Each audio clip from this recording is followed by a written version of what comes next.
እንደው ሟርተኞች መተተኞች በቤተ ክርስቲያንት የተቀመጡ ሰዎች አሉ በየሰፈሩ አንድ ሁለት አይደሉም በሺህ የሚቆጠሩ ናቸው ኑሯቸውን የሚደጉሙ ነፍሳቸው የተራቆተች ኪሳቸው የሞላ ነፍሳቸው የጎደለች ሆዳቸው የጠገበ አይምሯቸው የተራበ ቄሶቹ የብረት በር ያው የሀብታም ቤት ያዩ ነው የሚሄዱት ትላላችሁ እና ምን እናድርግ ሰዎች አይደለን እንዴ እኛም ገብርኤል ነው እኔ እኮ ወልደ ሚካኤል እንጂ ሚካኤል አይደለም የኔ ጌታ ታውቃለህ እንደወጡ የቀሩም ሰዎች አሉ የጎረሱትን እህል አኝከው ሳይወጡ በዛው የቀሩ ጸበል የሚያጠምቁ አባቶች ማስለፍለፍ ይወዳሉ ሰይጣን ደግሞ መለፍለፍ ይወዳል ውሸታም ልጆቹ አለቁበት 10 ልጅ በተመሳሳይ ቦታ በአንድ ጊዜ በየቀኑ ጆሮአችሁ የሚሰማው አይናችሁ የሚያየው ልባችሁ የሚታዘበው እጃችሁ የሚነካው እግራችሁ የሚራመድበት ሁሉ ነገር አሰቃቂ ሊሆን ይችላል እናንተ እኮ ታመልጣላችሁ አሁን አንድ ችግር ይፈጠር እኮ እንደው አይነ ስውር የተወደቃጥሉ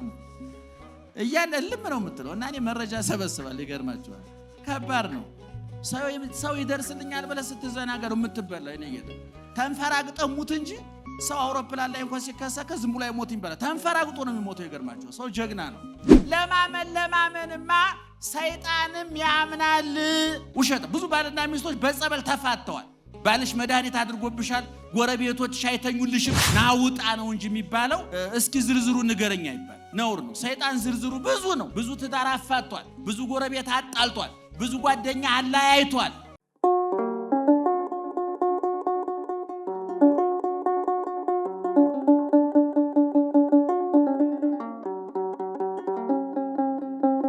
በየጊዜው በየቦታው በየምክንያቱ እየሰበሰበ የሚመክረን የሚያስተምረን ፈጥሮ የሚመግበን እየመገበ የሚያኖረን አኑሮ ለሰማያዊ መንግስቱ ያዘጋጀን የአባቶቻችን አምላክ ልዑለ ባሕርይ እግዚአብሔር እስከዛሬ ስላደረገው በጎ ነገር ወደፊትም ስላዘጋጀል መልካም ነገር ሁሉ ክብርና ምስጋና ይግባው ክብርና ምስጋና ይግባው እናንተ የምትሰሙት እኛም የምንናገረው አይንሳችሁ እግዚአብሔር ጆሮአችሁን ይክፈት አንደበታችንን ይፍታ በመላ በግምት በይመስለኛል በሳይሆን አይቀርም የግል ሐሳባችንን እንዳንደፋባችሁ እንዳናፈስባችሁ ጆሮአችሁን ይጠብቅ እግዚአብሔር አንደበታችንንም ይቆጣጠር መንፈስ ቅዱስ ወናሁ ናስተበጽኦሙ ለእለ ተአገሱ እስቲ ግዟን እንበላት እንዴ ነሸጠ ይገርማችኋል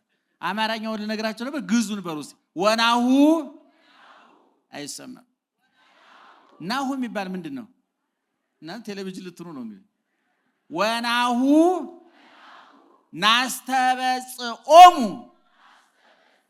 ወንዶች በሉስ ወሽ ድገሙት ናስተበጽኦሙ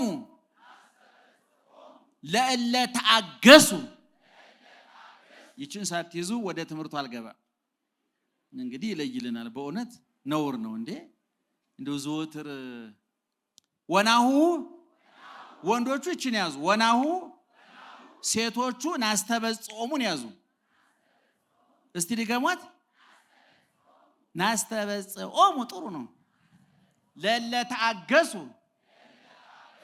ወንዶቹ ምንድን ያዛችሁት አይደለም የመጀመሪያው ድገሙት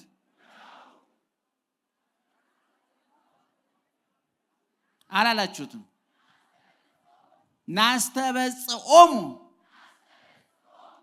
አፍ የግዕዝ ቋንቋ ትንሽ ምላስ ይሞርዳል ይባላል አሁን የከተማው ሰው አይስክሬሙንም ኬኩንም ማስቲካውንም እያኘከ መላሱ ላሽቷል እና በዚህ ካልተሞረደ ድዳሎ ሆኖ ትችላላችሁ በእውነት ስራ ያቆም ይችላልና ይችን ያዟት ሁላችሁ ወናሁ ወንዶቹ ሴቶቹ ናስተበጽኦሙ እናንተ ለእለ ተአገሱ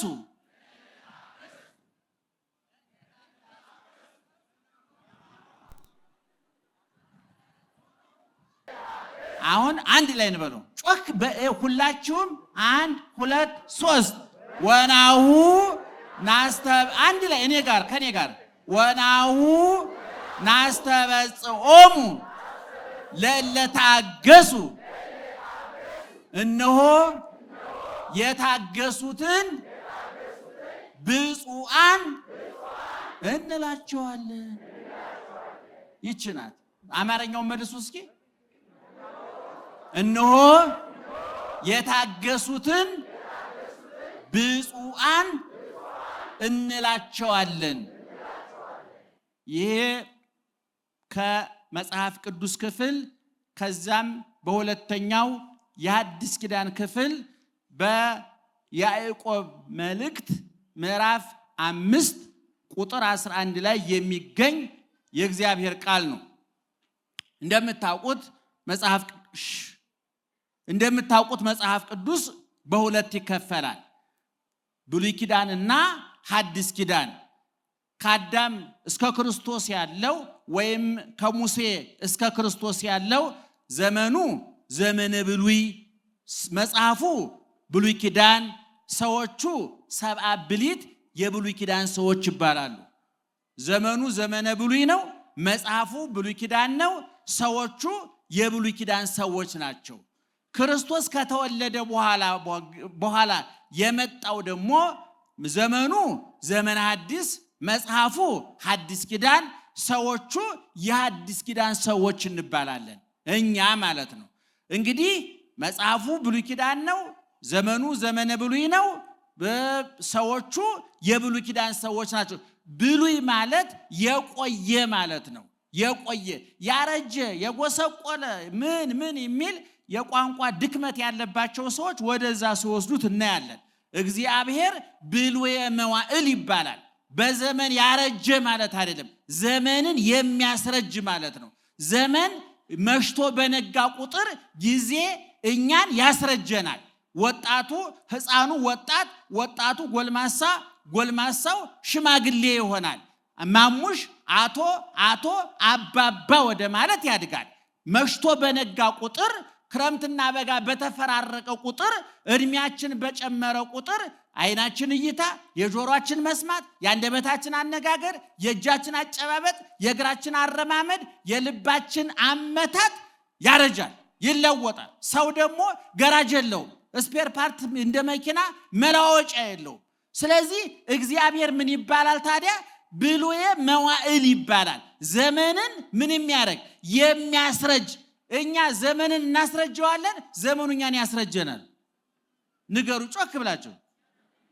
ዘመኑ እኛን ምን ያደርገናል? አቤት ጊዜው እኛን ይለውጠናል አይደለም? አሁን የዛሬ 10 ዓመት ወጣት የነበራችሁ ዛሬ እማማ ሆናችሁ እናንተ እማማ አቶ ወይዘሮ ላለመባል ምንም ብትፈራገጡ መሽቶ በነጋ ቁጥር እናንተ እንኳን ብትደብቁት እዚህ ጋር ይሄ ፊታችሁ ይናገራል። አረ አንቺ 40 ዓመቴ ነው ስትይ አረ ታይ 60 ነው ይላል። እዚህ ጋር የፍታውነታችን እድሜ ያጋልጣል ማለት ነው። ዘመን እግዚአብሔር ግን በግልባጩ ዘመን በበዛ ጊዜ በገዛ ቁጥር በበዛ እያደር የሚጣፍጥ ነው። እያደር አይደለም እግዚአብሔር ምስጋናው እንኳን ሁሉ ጊዜ አዲስ ነው፣ አያረጅም። ሰብሕዎ ለእግዚአብሔር ስብሐተ ሐዲሰ፣ እግዚአብሔርን አዲስ ምስጋና አመስግኑ ይላል ዳዊት። የዛሬ 2000 ዓመት ነው ዳዊት፣ የዛሬ 3000 ዓመት ነው ዳዊት አዲስ ምስጋና አመስግኑት ያለው። ዛሬም እየተመሰገነ ነው እግዚአብሔር። እግዚአብሔር በምርጫ አይሸነፍም። እግዚአብሔር መፈንቅለ መንግስት አያሰጋውም። እግዚአብሔር ምትክ የለው። ነገሮች ሁሉ ምትክ አላቸው። እግዚአብሔር አይተካም። እኔ ሁሉ ጊዜ እናገራለሁ፣ ባይኖሩን መተኪያ የሌለን ሁለት ነገሮች ነው። አንድ እግዚአብሔር ነው፣ ሁለተኛ ድንግል ማርያም ናት። ሁለቱ አይተኩም። እግዚአብሔር ሁለተኛ ስለማይወለድ ሁለተኛ እናት የለውም። ጻድቃን ይተካካሉ፣ ቅዱሳን ይተካካሉ። እኛ ትጥቅ ፈተን ሐሞታችን ፈሶ ወኔ ከርቶን እጅ ለሰይጣን ለዓለም ለስጋ እጅ ሰተን ነው እንጂ ጊዮርጊስ ማለት የሚተካ ነው። አርሴማ ማለት የምትተካ ናት። ተክለ ሃይማኖት የሚተኩ ናቸው። የድሮ ተክለ ሃይማኖት አሁን ሌላ ተክለ ሃይማኖት ሊመጣ ይችላል። ሌላ ጊዮርጊስ ሊመጣ፣ ሌላ እግዚአብሔር ወላድ ነው።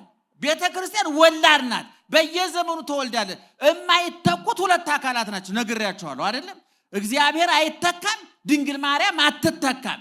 እግዚአብሔር ሁለተኛ ስለማይወለድ ማለት። ስለዚህ ብሉይ ኪዳን ማለት ያረጀ የተበላሸ ያፈጀበት ማለት አይደለም፣ የቆየ የነበረ ማለት ጭምር ነው። ስለዚህ መጽሐፉ ምን ይባላል? ቅድም እንደነገርኳችሁ ብሉይ ኪዳን ይባላል። የቆየው ቃል ኪዳን፣ ያለፈው ቃል ኪዳን በዛኛው ዘመን የነበረ ሰው እግዚአብሔር ከሰው ጋራ ሰውን ለማስተዳደር የገባው ውል፣ የገባው ሰነድ፣ የገባው ቃል ኪዳን ብሉይ ኪዳን ይባላል። መጽሐፉ ዘመኑ ደግሞ ምን ይባላል ብያችኋለሁ? ዘመነ ብሉይ ይባላል። የቆየው ዘመን ያለፈው ዘመን ማለት ከክርስቶስ በፊት የነበረው። ከዛ በኋላ ደግሞ የመጣው ዘመኑ ምን ይባላል ብያችኋለሁ? ዘመነ ሐዲስ ይባላል። አዲሱ ዘመን ሁሉ ነገር የተለወጠበት፣ የጥሉ ግድግዳ የፈረሰበት፣ የለያየን መጋረጃ የተቀደደበት፣ ሰው ወደ ቀደመ ክብሩ ወደ እግዚአብሔር ልጅነት፣ ወደ ቀደመ ርስቱ ወደ ገነት፣ ወደ ቀደመ አባቱ ወደ እግዚአብሔር የተመለሰበት፣ እግዚአብሔር ተጣልቶን እግዚአብሔር የታረቀብን፣ እሱ ተበድሎ እሱ ክሶ እርቅ የተፈጸመበት፣ በቅዱሳን በነቢያት ክርስቶስ እግዚአብሔር አድሮባቸው ይኖር ነበር። በረድኤት ነበረ። በሐዲስ ኪዳን ግን በኩነት ሰው በመሆን ነቢያት አይናቸውን ሞልተው ያዩት ያልነበረ እግዚአብሔር ይንቀጠቀ አይደለም ነቢያት አይደለም ሰዎቹ እሱ ያለበትን ተራራ የነካ እንስሳ እንኳን በሚነድበት በሚቃጠልበት ዘመን ነበር በብሉይ ኪዳን። በሐዲስ ኪዳን ግን በመካከላችን ተገኘ። ከሰማይ ወረደ፣ ከድንግል ተወለደ፣ በበረት ተጣለ፣ በጨርቅ ተጠቀለለ። ሲራብ አየነው፣ ሲጠማ አየነው፣ ሲበርደው አየነው። ቃና ዘገሊላ ሰርግ ቤት ተጠርቶ ከታዳሚዎች መካከል ቁጭ ብሎ አገኘነው እግዚአብሔርን። ቢታንያ ቁጭ እና ላዛር ቤት ሄዶ ለቅሶ ቤት ከለቅሶ ደራሾቹ ጋር ቁጭ ብሎ አገኘነው እግዚአብሔር። በነ ጴጥሮስ አማት ቤት በሽተኛ ሊጠይቅ ሲንከራተት አገኘነው እግዚአብሔር። ዮርዳኖስ ለዮርዳኖስ ሲንከራተት አገኘነው። ግብጽ ለግብጽ ሲንከራተት አገኘነው። አሁን በሐዲስ ኪዳን አደረብን፣ ረዳን ሳይሆን አደረብን። ተዋሃር ነው፣ በላ ነው፣ ጠጣ ነው፣ አንድ አካል ሆን። እሱን አባታችን ብለን የመጥራት እድል ተሰጠን። እኛ ደግሞ ልጆች የመባል እድል ተሰጠን። እንዳውም ደህና ዋላችሁ? እየሰማችሁ ነው እንዴ? ማርያምን በሉስ። አይዟችሁ ማርያምን በሉ። እግር መንገዱ እስኪ በጣም ጥሩ። አያችሁ አቡነ ዘበሰማያት አባታችን ሆይ ብለን እንጸልያለን አይደለም? በብሉይ ኪዳን የነበሩ ሰዎች አባታችን አይሉም፣ አልተፈቀደላቸውም። እኛ ግን እነሱ ምን ይሉት ነበር? እግዚእነ ንጉሥነ አምላክነ።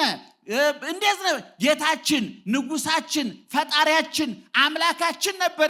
ይሄ ክብሩን፣ ጌትነቱን፣ አስፈሪነቱን ነበር የሚያሳየው። በአዲስ ኪዳን ግን እሱ ራሱ ወዶ ፈቅዶ እንዲህ ብላችሁ ጥሩኝ አለ። አቡነ ዘበሰማያት አባታችን በሉኝ አለ።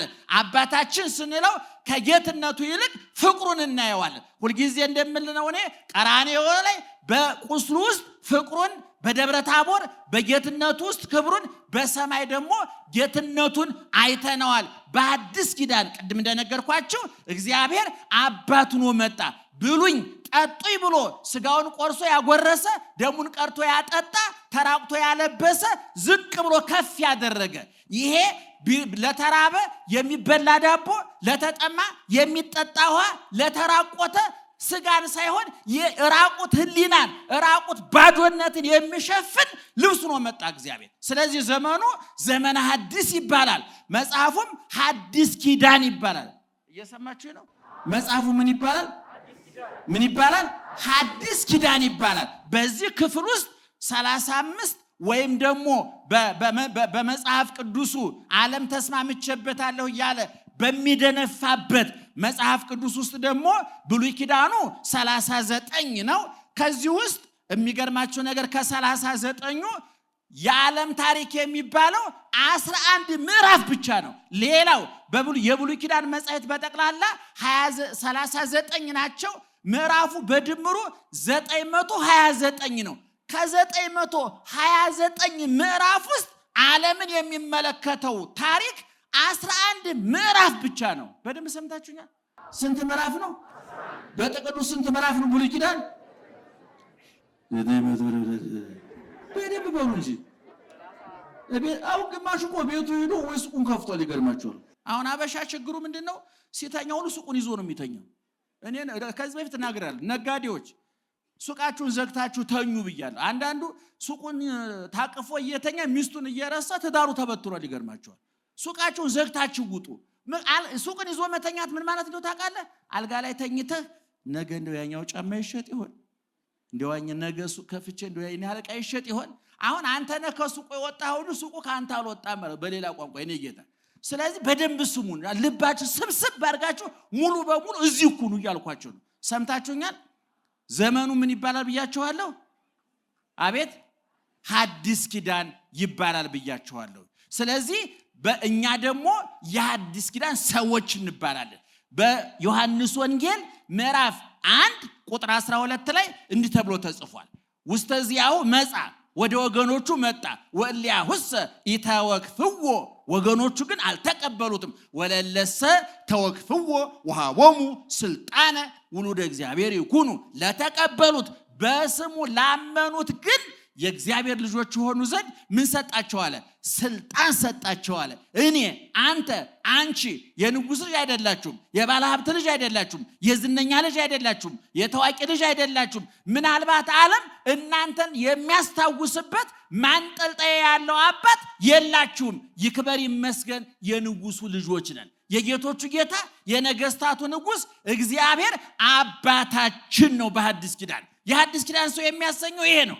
እኔ አቡነ ብፁዕ ቅዱስ አቡነ ጳውሎስ በረከታቸው ይድረሰንና አንድ ጊዜ እዚህ 4 ኪሎ ስላሴ ሲያስተምሩ አንድ ለጥቅስ የሚበቃ ንግግር ተናገሩ።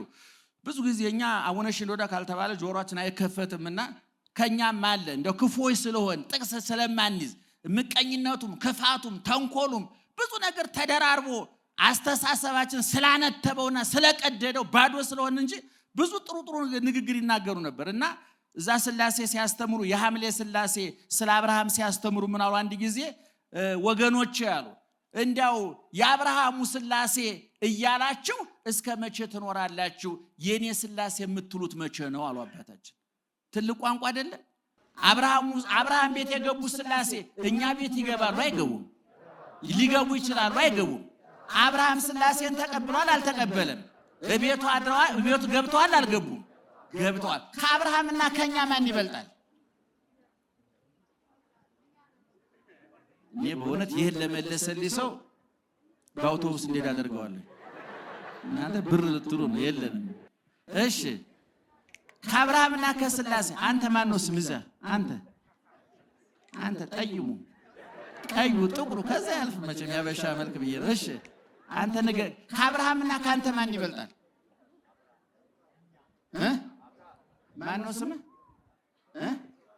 አቤት ሱራፌል ካንተና ከአብርሃም ማን ይበልጣል? ወሽ እስቲ ድገመው።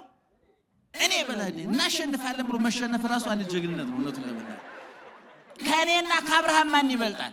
እኔ እበልጣለሁኝ። አሁን አያችሁ እኔ አንተ ሱራፌል የሐዲስ ኪዳን ሰው ነው የብሉይ ኪዳን ሰው ነው? ሰምታኛል? የብሉይ ኪዳን ሰው ነው የሐዲስ ኪዳን ሰው? የሐዲስ ኪዳን ሰው ስላሴ አንተ ቤት ገብቷል አልገቡም? ስላሴ መግባታቸው ምን ቁም ነገር ነበረው? እኛ ከስላሴ አንዱን አካል ከስጋችን ስጋ ከነፍሳችን ነፍስ ነስቶ እግዚአብሔር ስጋዬን ብሉ ደሜን ጠጡ፣ ስጋዬን የበላ ደሜን የጠጣ እኔ ከሱ ጋር እኖራለሁ እሱም ከኔ ጋር ይኖራል ብሎ ቃል ኪዳን አልሰጠም? ስጋውን አልበላንም፣ ደሙን አልጠጣንም፣ እሱ ከኛ ጋር የለም እና እኛ ከሱ ጋር የለንም። ስለዚህ ከአብርሃምና ከኛ እኛ ነበርን የምንበልጠው።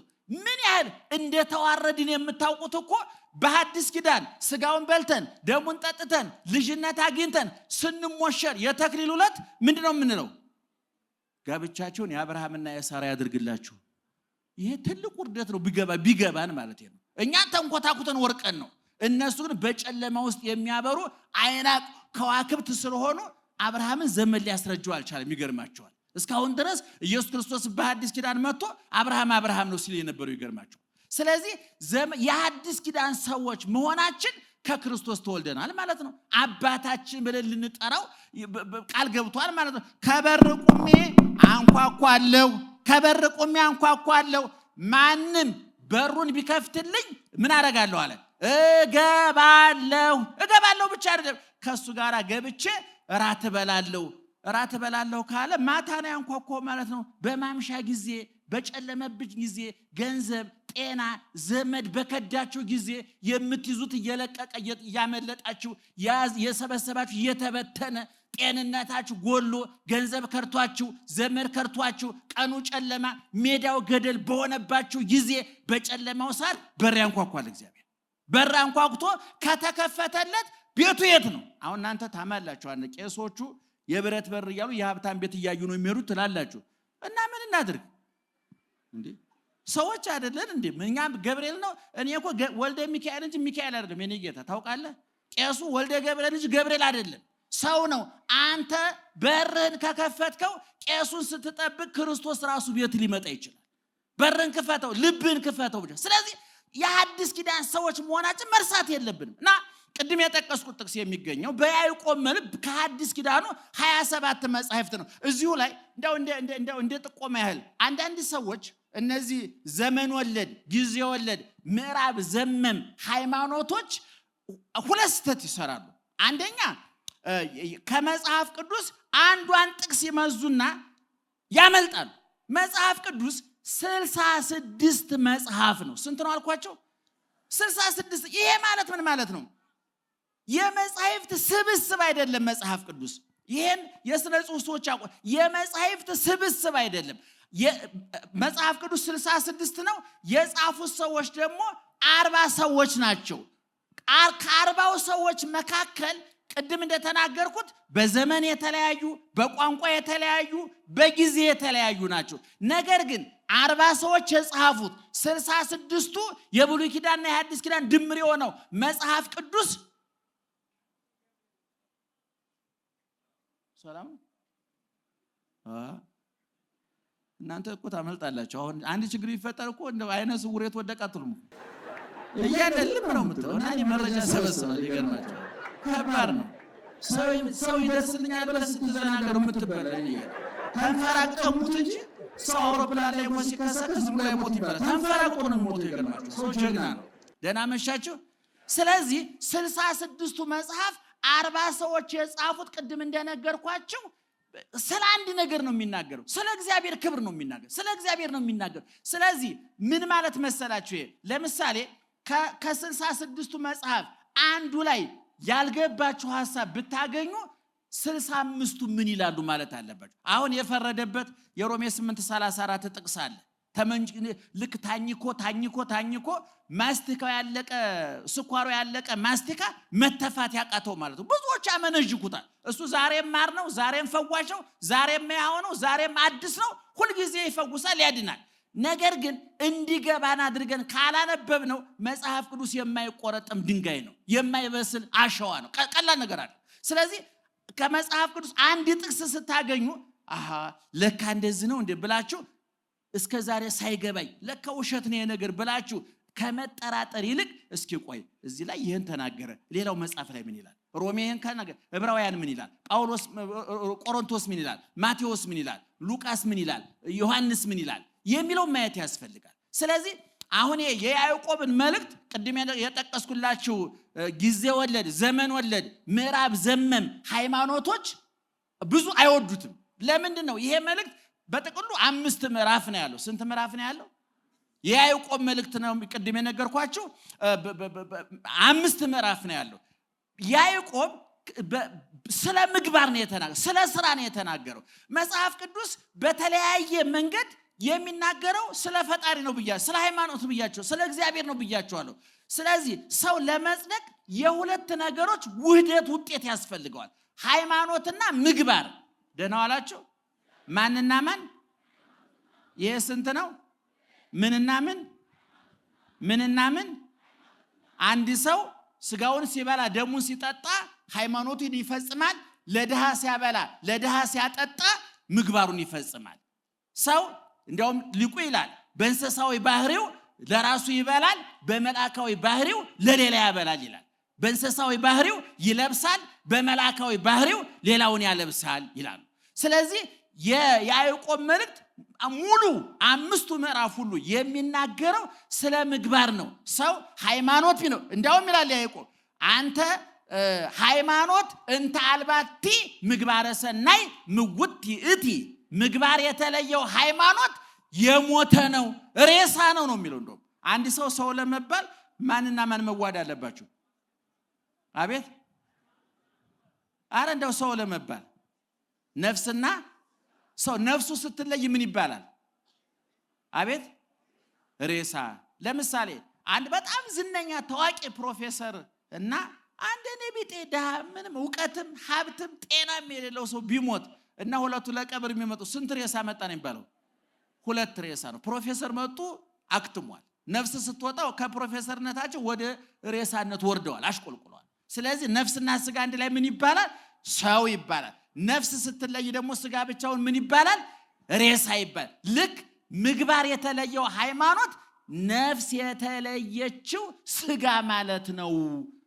እምነት ሊቁ ዮሐንስ አፈወርቅ ደግሞ አሚንሰ መሰረት ይእቲ ወካለ አኒሃ ህንፃ ወንድቅ ሃይማኖት መሰረት ናት። ሌሎቹ ጾሙ፣ የጸሎቱ፣ ብጿቱ፣ ሌላው ነገር ደግሞ ጣራና ግድግዳ ነው። ጣራና ግድግዳ የሌለው ቤት ሜዳ ነው።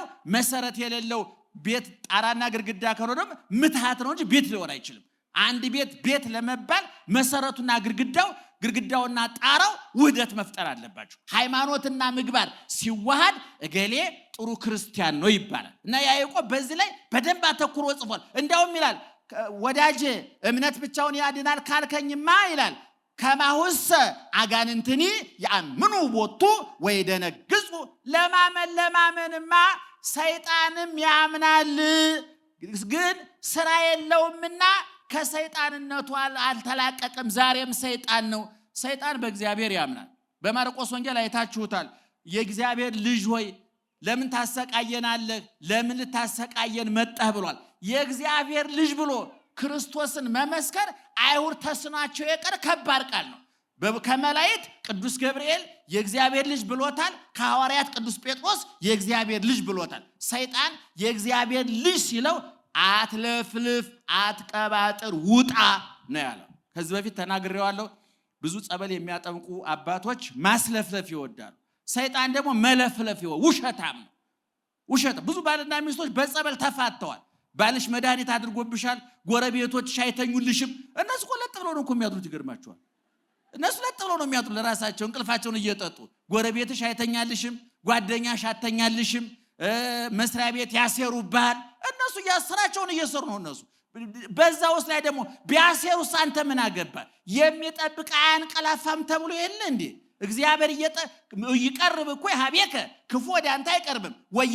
ወይበው መቅሰፍት ቤተከ መቅሰፍት ወደ ቤተ አይገባም። እስመ ለመላእክቲሁ ይእዝዞም በእንቲአከ መላእክቱን ስላንተ ያዛቸዋል። ከመ ይቀቡከ በኩሉ ፍናዊከ በመንገድ ሁሉ ይጠብቁ ዘንድ ወበእዴሆሙ ያነስኡከ በእጆቻቸው ከወደክበት ያነሱሃል ያነሱ ዘንድ ከመ ይትተአቀፍ በእብን እግርህ እንዳትሰነካከል ይጠብቁ ዘንድ መላእክቱን ያዛቸዋልና ክፉ ወደ አንተ አይቀርብም፣ መቅሰፍትም ወደ ቤት አይገባም ተብሎ ተነግሯል።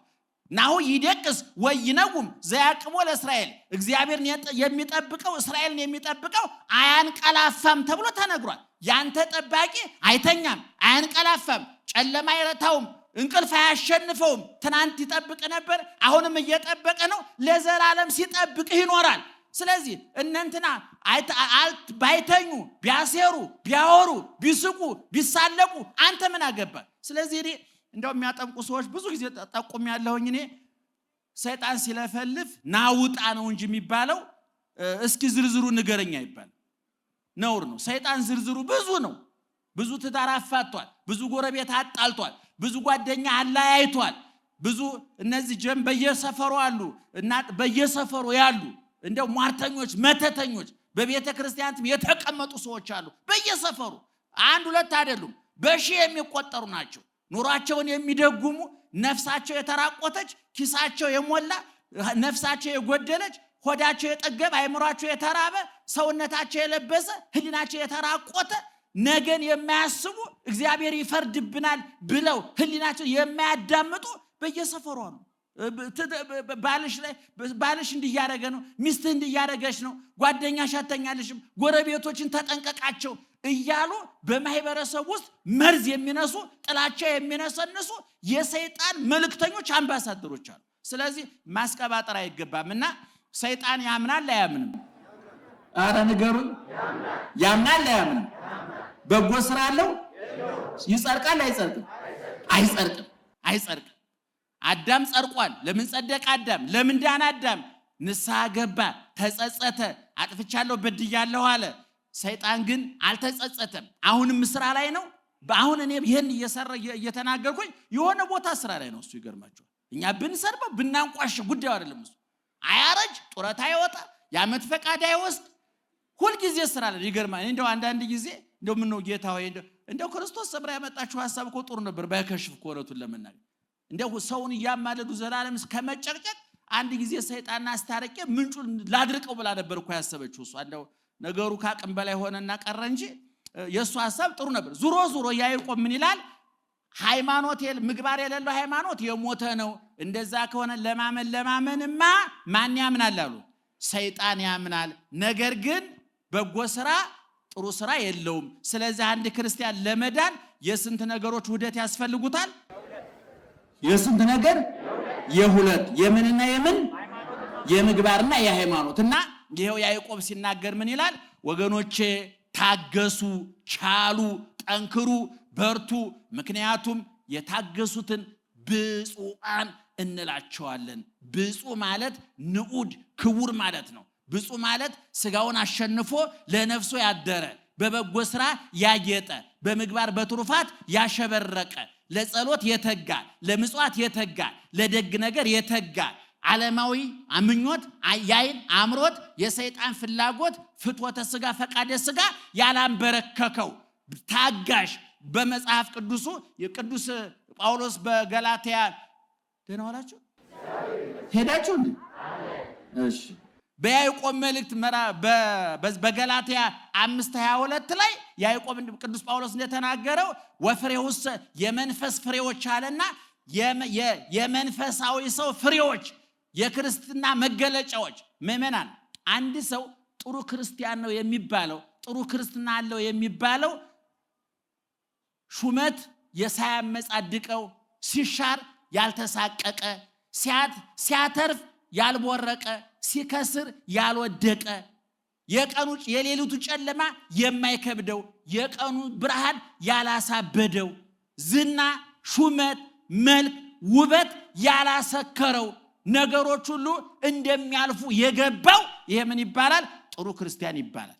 እኛውን ጥሩ ክርስቲያን አለመሆናችንን የምታውቁት ትንሽ ኪሳራ ሲደርስብን ትንሽ የሚያስቀድሱ የሚቆርቡ ገዳማት የሚሄዱ ሰዎች ከሆኑማ ትንሽ ሱቃቸው እንደመክሰር ካለ ጌታዬ እንደው ወረት እየቆረቡ እያስቀደሱ በየገዳሙ እየተንከራተቱ እናንተና እኮ እያተረፉ ነው።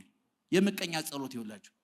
የእናንተና ሱቅ እኮ ይሄው ደመኞቹ በቃ ሸማቹ ይተለተላል። እኔ ጋር እኮ እየደረቀ መጣ። ምን ትሰራለህ? እንዲህ አይነት ክርስቲያን ሊሆን አይችልም። ክርስቲያን ማትረፉ አያመጻድቀውም፣ መክሰሩም አያሳቅቀውም። ክርስቲያን ሹመቱ አያመጻድቀውም፣ መሻሩም አያሳቅቀውም። ክርስቲያን የሌሊቱን ጨለማ አያማረርም፣ በቀኑ ብርሃንም አይሰክርም፣ አያብድም። ነገሮችን እንዳያመጣጣቸው ይቀበላል። ምእመናን እንደው በጣም ይቅርታ አድርጉልኝ፣ አታሟርትብ ይበሉና ድንገት አይናችሁ ቢጠፋ ምን ታደርጋላችሁ? አቤት እኛ ቢሆን በማመልከቻ የጠፋ መሰለን። ድንገት እኮ ነው ጠፍቶ ያደሩ። የሚገርማችሁ ነገር ምን ታደርጋ? እኔ አሁን ሰዎች ይደውላሉ ከተለያየ አቅጣጫ። ድንገት ይጠፋል አይን፣ ድንገት ይደነቁራል ጆሮ፣ ድንገት ይታሰራል አንደበት። ጧት በሰላም ወጥተው በሰውነታቸው ፓራላይዝድ ሆኖ በድጋፍ በዊልቸር የመጡ ሰዎች አሉ። ምን ተአምራል? ተዘጋጅቶ መቀመጥ ነው መፍትሄው። እኛ ቅዱሳን የምንላቸው ሹመቱም ላይ አምላኪዎች፣ ሽረቱም ላይ አምላኪዎች ናቸው። እዚሁ ላይ የሚገርማችሁ ነገር ወናሁን አስተበጽኦ የታገሱትን ብፁዓን እንላቸዋለን አለና ምን ይላል? ዘከመ ፈጸሙ ሎቱ ሰማይክሙ ትዕግስቶ ለኢዮብ። የኢዮብን ትዕግስት ሰምታችሁታል። ዘከመ ፈጸመ ሎቱ እግዚአብሔር ስለቶ እግዚአብሔር ልመናውን እንደሰማው እስመ ብዙ ምሕረቱ ለእግዚአብሔር የእግዚአብሔር ምሕረቱ ብዙ ነውና ወመስተሳይል ርሩህ ቸር ነውና የኢዮብን ልመና እንደሰማው ሰምታችኋልና የሚታገሱት ብፁዓን እንላችኋለን። ኢዮብ እኮ ምእመናን በጤንነቱም በበሽታውም በድህነቱም በሀብቱም ያተረፈ ሰው እኮ ነው። በመጀመሪያ ሀብቱ ንብረቱ ወደመበት፣ ቀጥሎ ልጆቹ አለቁበት። 10 ልጅ በተመሳሳይ ቦታ በአንድ ጊዜ ህንፃ ተደርምሶ 10 ልጆቹ አንድ ቀን አለቁ። የ10 ሁሉ ልጆቹ መርዶ በአንድ ቀን መጣለ። በደው ከዚህ ከራስ ፀጉሩ እስከ እግር ጥፉ ድረስ በደው የተመታ፣ በመግል ተዋጠ፣ በትል ተከበበ፣ ተላ፣ ሸተተ፣ ከረፋ። ይሄ የሚገርማ ኢዮብ የቀረው ይላሉ አባቶቻችን ሌላው ሁሉ ሰውነቱ አልቆ ከዚህ በላይ ይች ብቻ ነበር ልቡ ብቻ ነበር የቀረው ይላሉ። ከዛ አንደኛ ሀብቱ ንብረቱ ወደመ፣ ሁለተኛ ልጆቹ አለቁ፣ ሶስተኛ ጤናው ጠፋ ብቻ ጉንፋን እንዳይመስላችሁ ተቆራረጠ። እንደ ዋሃዘ ገላ እንደ የሚያክበት እጅ ስላልነበረው አመዱ ላይ ይንከባለለበት ትሉ ረፍት ነስቶት ይላሉ አባቶቻችን። ከዛ አራተኛ ሚስቱ ከዳችው። እንደምታውቁት ኢዮብ ዝነኛ ነው፣ ታዋቂ ነው፣ ባለሀብት ነው። የኢዮብ ሚስት መባል ለክብር ያገለግል ነበር። ያ ሁሉ ይጦሩኛል ያለቻቸው ልጆቿ በአንድ ቀን አመድ ሆኑ፣ ጠፉ። የምትመካበት ሀብቷ አመድ ሆነ። የምትመካበት የኢዮብ አካል ተቆራረሰ፣ ጠፋ። በዚህ ጊዜ ሚስቲቱ ምንድን ነው ያለችው? ኢዮብ እምይእዜሰ ባርኮሙ ለእግዚአብሔር። አሁን ነገር ሁሉ አልቋል። ካሁን በኋላ ምንም የቀረን ነገር የለም። እግዚአብሔር ካሁን በኋላ ምን ያደርግብኛል ብለህ ተፈራዋለህ። ማድረግ የሚችለውን ነገር ሁሉ አድርጎ ጨርሷል። ስለዚህ ስደበውና ሙት። ያዋጣል። አሁን ለምሳሌ በኬንያ መንግስት ላይ ብታመጹ ኢትዮጵያ ከገባችሁ ታመልጣላችሁ። በዚህም ላይ ታዝመ ኬንያ አንድ እግራችሁ ኬንያ ከገባ አመለጠ፣ በቃ አለቀ። እግዚአብሔር ላይ አምጾ ግን የትም ማምለጥ አይቻልም። የትም አሳዶ ይይዛል እግዚአብሔር። ይቅር በላይ ብሎ መለማመጥ ብቻ ነው የሚያዋጣው። ስለዚህ ትዕግስቱ ምእመናን ታጋሾች መሆን አለብን። መከራው አያሰቅቃችሁ፣ ተስፋ አያስቆርጣችሁ። በየቀኑ ጆሮአችሁ የሚሰማው፣ አይናችሁ የሚያየው፣ ልባችሁ የሚታዘበው፣ እጃችሁ የሚነካው፣ እግራችሁ የሚራመድበት ሁሉ ነገር አሰቃቂ ሊሆን ይችላል። ቅድም እንደተናገርኩት የታገሱት ግን ምን እንላቸዋለን? ብፁዓን እንላቸዋለን። እኛ ለሰማዕታት፣ ለጻድቃን፣ ለመላእክት፣ ለእመቤታችን ጭምር ለቅዱሳን ጽላት የቀረጽነው፣ ቤተክርስቲያን ያነጽነው፣ ገድል፣ ድርሳን፣ ተአምር የጻፍነው፣ ጸበል የፈለቀላቸው፣ በስማቸው ፈውስ የተደረገላቸው ሰዎች መከራውን የታገሱ ብፁዓን ናቸው። ረሃቡን የታገሱ፣ ጥሙን የታገሱ፣ ብርዱን የታገሱ፣ የተገፈፉ፣ የተገረፉ፣ የታረዱ፣ የነደዱ፣ የተሰደዱ፣ የተንከራተቱ ናቸው። ደህና ደሩ።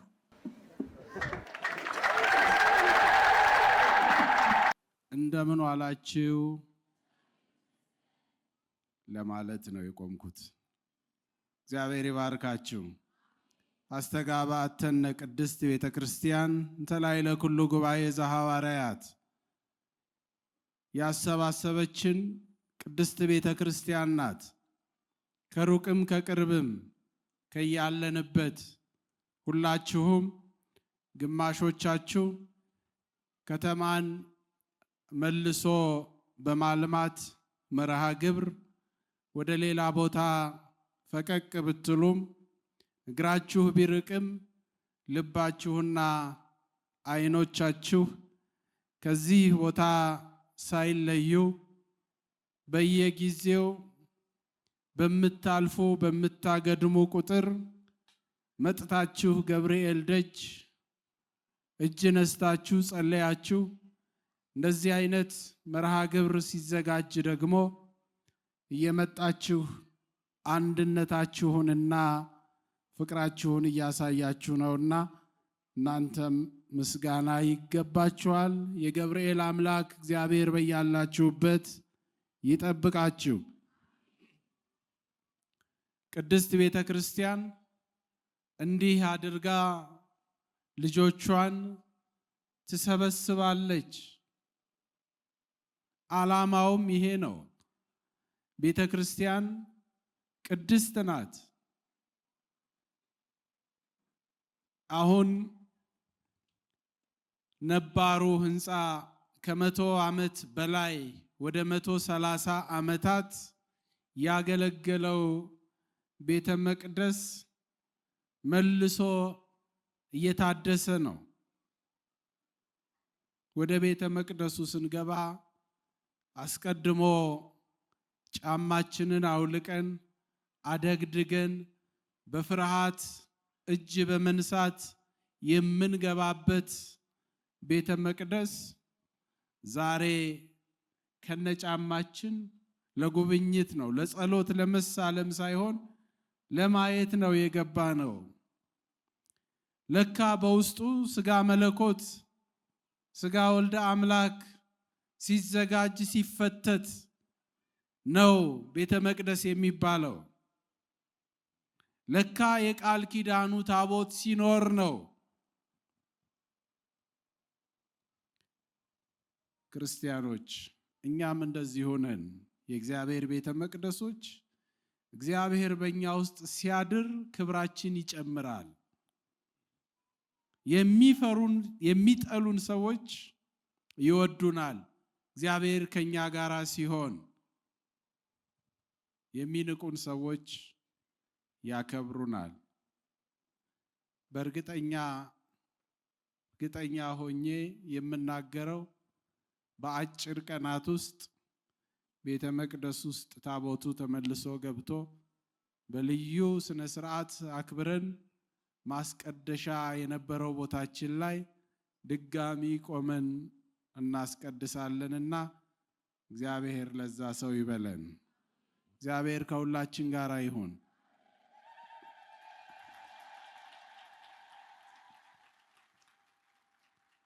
ወጥተን የምንገባው ተኝተን የምንነሳው እግዚአብሔር ሲፈቅድ ብቻ ነው። ቁጭ እንዳሉ ትን ብሏቸው የቀሩ ሰዎች አሉ። እንደወጡ የቀሩም ሰዎች አሉ። የጎረሱትን እህል አኝከው ሳይወጡ በዛው የቀሩ ብዙ ሰዎች አሉ። የሚመሻው የሚነጋው ዘመናት የሚፈራረቁት በህይወት የምንኖረው እግዚአብሔር ከኛ ጋር ሲሆን ነውና ሁልጊዜ የእግዚአብሔር ኃይል የእግዚአብሔር በረከት አይለየን። እግዚአብሔር ይባርካችሁ። ይቆየን።